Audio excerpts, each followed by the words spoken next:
Hello friends, আমার কিচেনে আপনাদের স্বাগত।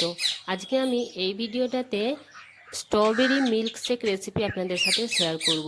তবে দেরি না করে চলুন ভিডিওটা শুরু করি। এখানে আমি একটা মিক্সির জার নিয়ে নিয়েছি।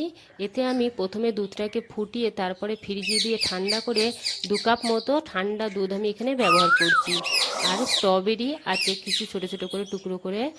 আর এতে দিয়ে দেবো আমি 2 চামচ মতো মধু। এতে আর দিচ্ছি 2 চামচ মতো ভ্যানিলা আইসক্রিম এতে দিয়ে দিলাম। এগুলোকে মিক্সিতে দিয়ে একটা লিকুইড মতো বানিয়ে নিয়েছি। দেখুন এইভাবে যেন লিকুইড মতো হয়, আর একদম ঠান্ডা ঠান্ডা, খেতে খুব মজা। আর এইভাবে দিয়ে সার্ভ করুন, দেখবেন এত খেতে মজা লাগে এটা। যদি ভিডিওটা বন্ধুরা ভালো লেগে থাকে তাহলে লাইক, কমেন্ট, শেয়ার আর সাবস্ক্রাইব করতে মোটেও ভুলবেন না। ভিডিওটা দেখার জন্য অনেক অনেক ধন্যবাদ।